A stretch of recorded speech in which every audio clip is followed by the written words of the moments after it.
ما هي أفضل طرق كي تجيب فيها ملايين من المشتركين والمشاهدات، وما هي أفضل طرق لكي يشير اليوتيوب إلى فيديوهاتك بشكل كتير وتجيب ملايين مشاهدات. فهي الأشياء راح تعرفها الآن، فشاهد الفيديو للأخير. ورجعت لكم والآن راح أقول لكم كتير أخطاء لي، منها 5 أخطاء، وإن شاء الله راح أعمل لكم أخطاء أخرى في الفيديوهات القديمة. فاليوم راح أقول لكم أخطاء التي يسويها كتير من اليوتيوبر والقنوات الجديدة. يعني عليك أن تصلح هذه الأخطاء، وراح تجيك ملايين من المشاهدات كما سويت أنا، وصار يأتيني كتير من المشاهدات. يعني عملت قناة فقط لمدة شهر، فوصلت أكثر من 20,000 مشترك.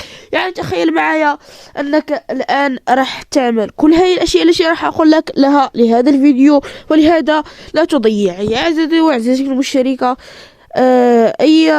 لا تضيع اي ثانية من هذا الفيديو، لان الفيديو راح يكون كتير مهم.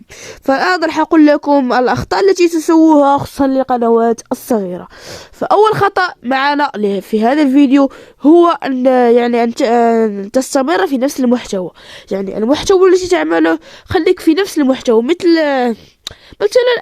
مثلا قناتي تعلم محتوى تعليم هيك، فعليك أن تعمل محتوى تعليم بفيديوهات تعليم، يعني مش تعمل يعني باستوديو يوتيوب تعليم. فعليك أن تعمل تعليم ويكون محتوى تبعك هو تعليم. يعني إذا عملت خلاصة هاي الكلمة، تكون إذا كانت فئة قناتك هي التعليم فعمل تعليم، لأن هذا الإشي راح يزيد كتير من المشتركين ومشاهدات اليوتيوب. وتاني خطأ يسويه كتير من المشتركين والمشاهدين يعني والقنوات الجديدة والصغيرة التي تحت من 1000 مشترك، يعني هي التي لا تعمل هاشتاجات مخصصة للفيديو تبعها. يعني يوجد ناس يعملوا هاشتاجات جميلة وجديدة بعناوين جميلة وكل شيء، ولكن تعمل هاشتاجات غير أبدا يعني هاشتاجات مختلفة عن الفيديو، فهمتي؟ يعني عليك أن تعمل هاشتاجات مخصصة للفيديو، يعني بنفس الشيء الذي يتكلم عليه الفيديو عليك أن تعمل بهاي الهاشتاجات على اليوتيوب، لأن خوارزمية اليوتيوب يعلم أن الهاشتاجات وهو يرسل الناس إلى الأشياء التي يكتبوا عليها تلك الأشياء التي تعمل على الهاشتاجات، فلهذا يتم بنشر الفيديو تبعك بشكل كتير. إذا عملت يعني هاشتاجات أخرى فراح ينشر أيضا الفيديو للناس اللي تكتب تلك الهاشتاجات الأخرى اللي كتبتها، ولكن الناس لم تشاهد الفيديو غير أبدا منفصل على تلك الهاشتاجات. فهذه هي تاني خطأ يعملها كتير من المشتركين كتير من القنوات الجديدة. فعليك صلح هذه المشكلة، تكون أقل من 1000 مشترك. والمشكلة الثالثة هي أن أن تعمل استمرارية.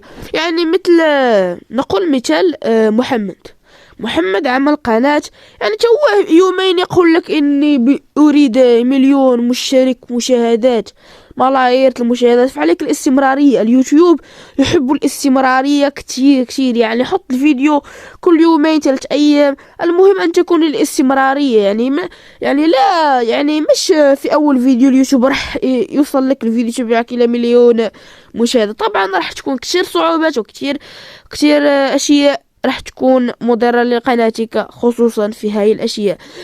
فأنصحك يا صاحبي وصديقتي العزيزة أن تعمل كثير من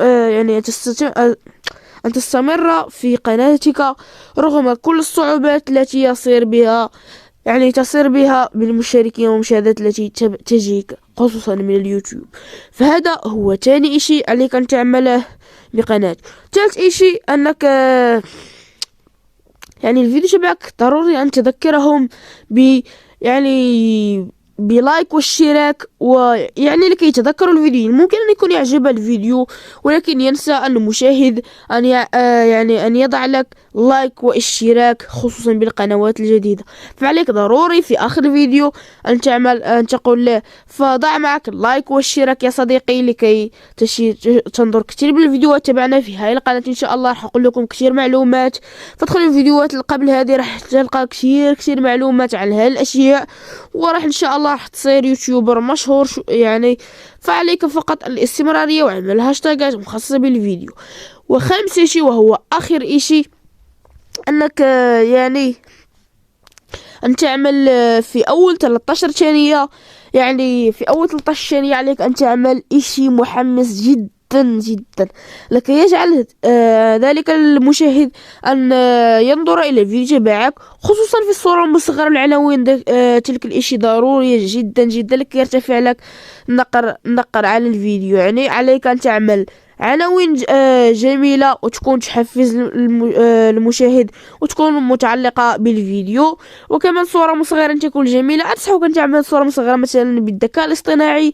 فلهذا اعمل هاي الأشياء التي أقول لك لها. والآن راح يكون انتهى الفيديو تبعنا، فضع يا صاحبي لايك واشتراك بهذا الفيديو، ويلا خليكم إن شاء الله بالفيديو الجاي. باي.